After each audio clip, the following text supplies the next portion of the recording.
Against wall అనే ఒక వినూత్నమైనటువంటి కార్యక్రమానికి శ్రీకారం చుట్టినటువంటి గౌరవ ప్రాజెక్ట్ ఆఫీసర్ ఐటీడీఏ గారికి ముందుగా నా తరపు నుంచి మా రెవెన్యూ శాఖ తరపు నుండి వారికి కృతజ్ఞతలు తెలియజేస్తున్నాను sir. Thank you sir.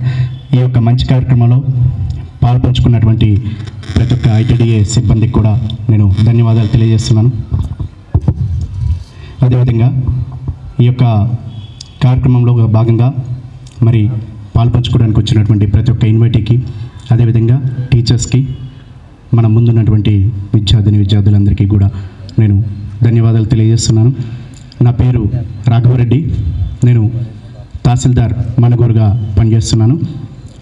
August 14, 2023 నుంచి తహసీల్దార్ మణుగూరుగా ఎన్నికల బదిలీలో భాగంగా తొర్రూరు మండలం నుంచి ఇక్కడికి బదిలీ కావటం జరిగింది. ముందుగా నా గురించి ఒక 2 మాటలు చెప్తాను. నేను 2005లో ఉస్మానియాలో పోస్ట్ గ్రాడ్యుయేషన్ పూర్తి చేసుకున్న తర్వాత 2008లో డిఎస్సి కోసం నేను స్కూల్ అసిస్టెంట్ కోసం, సోషల్ స్కూల్ అసిస్టెంట్ కోసం ఎగ్జామ్ రాయటం జరిగింది. అప్పుడు 1.5 మార్క్స్తో నేను డిఎస్సిని కోల్పోవడం జరిగింది సార్. తర్వాత మా పెదనాన్నగారు ఎందుకు చెప్తున్నానంటే 2004లో మా అమ్మ నాన్న ఇద్దరు కూడా ఆర్థిక ఇబ్బందులతో వ్యవసాయం చేసేవాళ్ళు, కార్పొరేట్ వ్యవసాయం చేసేవారు. నాన్నగారు ఆర్థిక ఇబ్బందులతో అమ్మ నాన్న ఇద్దరు కూడా ఒకేసారి సూసైడ్ చేసుకోవడం జరిగింది. ఆ తర్వాత అప్పటి ప్రధానమంత్రి గారు మన్మోహన్ సింగ్ గారి దగ్గర నుంచి 2 లక్షల రూపాయలు, అప్పుడు ముఖ్యమంత్రి గారి దగ్గర నుంచి 1 లక్ష రూపాయలు, 3 లక్షల రూపాయల ఆర్థిక సహాయం మాకు అందింది. వెంటనే అప్పటి డిస్టిక్ కలెక్టర్ ఖమ్మం గారు మాకు ఆ 3 లక్షల రూపాయలు నా అకౌంట్లో వేయటం తర్వాత మా పెదనాన్నగారు వాటి వడ్డీతో నన్ను చదివించారు.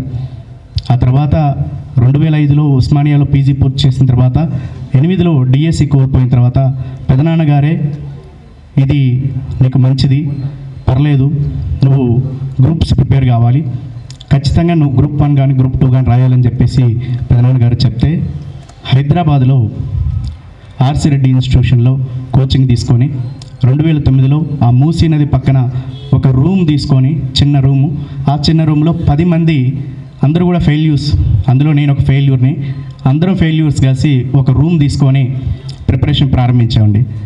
ఆ తర్వాత 2009లో ప్రారంభించినటువంటి ప్రిపరేషన్ 2011 అక్టోబర్లో ఎగ్జామ్ జరిగింది.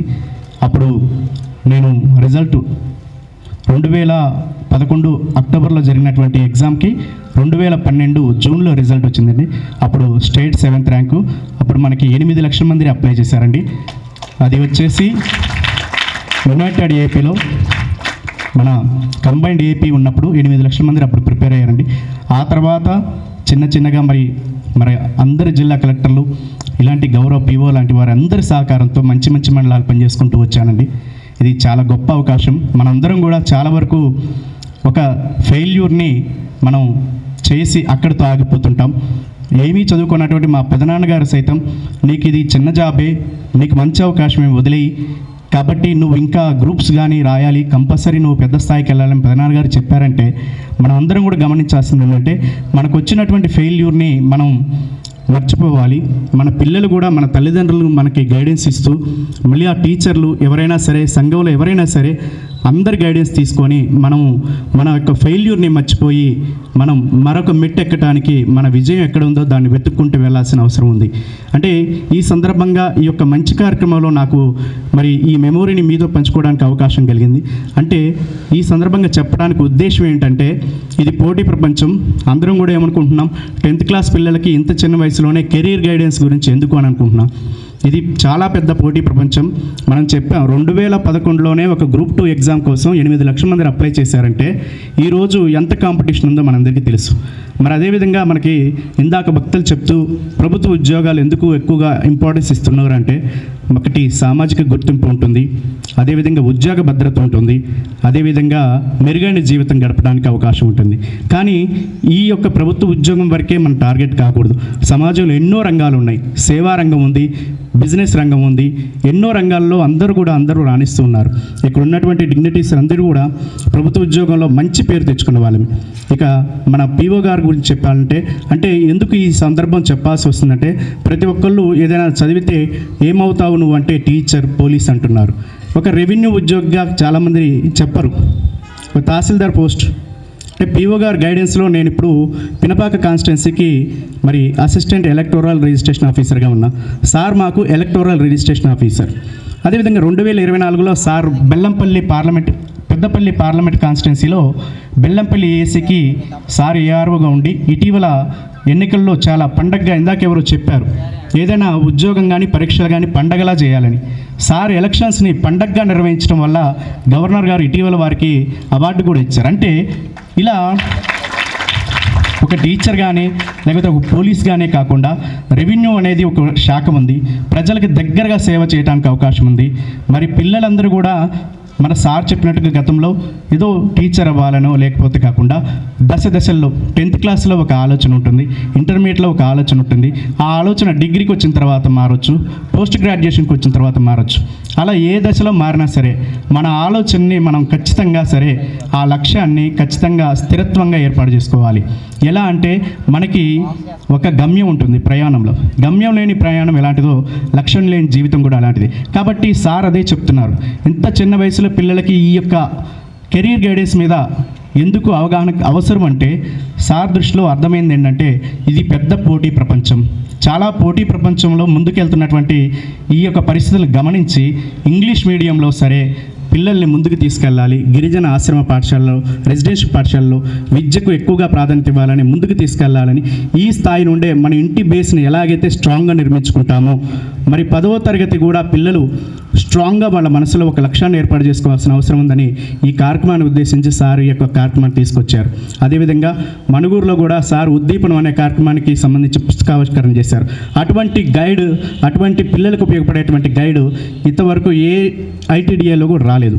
సో ఇలా మేమందరం కూడా సార్ లాంటి వాళ్ళ ఐఏఎస్ కలెక్టర్లు పీఓలు వీళ్ళందరి యొక్క ఆధ్వర్యంలో పనిచేసి మా శాఖకు మేము మంచి పేరు తెచ్చాం. ఇక్కడ ఉన్నటువంటి ప్రతి ఒక్కళ్ళు కూడా అలానే మంచిగా తెచ్చుకొని మంచి పేరు తెచ్చుకోవడానికి అవకాశం ఉంది. మమ్మల్ని అందరినీ చూడాలని మరి ఏదైతే పీఓ గారు ఈ కార్యక్రమం చేశారో మేము కాదు గొప్ప, ఈ యొక్క కార్యక్రమాన్ని నిర్వహించినటువంటి పీఓ గారు చాలా గొప్ప. ఆల్రెడీ వారే పిల్లలందరికీ కూడా స్ఫూర్తికర్త. కానీ ఇంకా ఎన్నో రంగాలు ఉన్నాయి, పిల్లలకు అన్నీ తెలియాలి. ఒక టీచర్ గాను ఒక డాక్టర్ గానే కాకుండా ఇంకా చాలా రంగాలు ఉన్నాయి, ఇంకో ఎన్నో శాఖలు ఉన్నాయి. ప్రైవేట్ సెక్టార్లో కూడా మరి ఒక ఉద్యోగం చేస్తే ఒక కింద ఉద్యోగి అవుతారు. మరి ఒక బిజినెస్ లాంటి సెక్టార్ని కూడా ఎంచుకొని సేవల రంగంలో ఉన్నటువంటి సాఫ్ట్వేర్లో కూడా ఒక గ్రూప్ లీడర్గా ఎంతో రకమైనటువంటి ఫారెన్లో కూడా ఎన్నో అవకాశాలు ఉన్నాయి.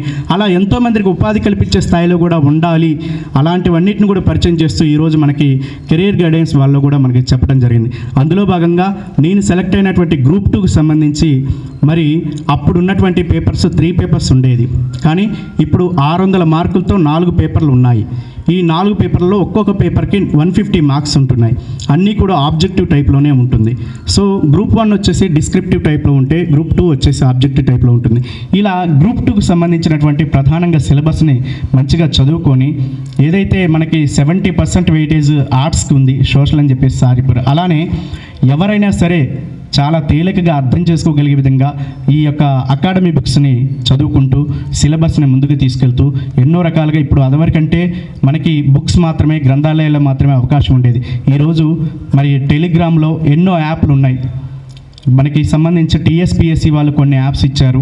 అదేవిధంగా ప్రైవేట్ ఇన్స్టిట్యూషన్స్ వాళ్ళు ఇలాంటి ఆఫీసర్స్ లాంటి వారి మేధా సంపత్తిని ఉపయోగించి ఎన్నో యాప్స్ క్రియేట్ చేస్తే అందులో కూడా కరెంట్ అఫైర్స్, మెంటల్ ఎబిలిటీకి సంబంధించినవి కొన్ని ప్రాక్టీస్ పేపర్లు, అదేవిధంగా కష్టతరమైనటువంటి ప్రశ్నని ఎలా సంధించాలి, ఎలా ఛేదించాలనే దానికోసం గ్రూప్ 1లో సైతం ఎలా డిస్క్రిప్టివ్ టైప్లో మనం స్కిల్స్ పెంచుకొని ఎగ్జామ్ని ఎలా మనం మంచి పద్ధతిలో ప్రజెంట్ చేయగలుగుతామనే దాని గురించి కూడా కొన్ని స్కిల్స్కి సంబంధించిన కూడా కొన్ని క్లాసెస్, వీడియోస్ క్లాసెస్, ఆడియోస్ రూపంలో కూడా టెలిగ్రామ్లో కూడా కొన్ని యాప్ల అవకాశం వచ్చింది. ఈరోజు ఇంత టెక్నాలజీలో కూడా మనకు అవకాశం ఉండి ఇంత పోటీ ప్రపంచంలో చాలా అవసరం.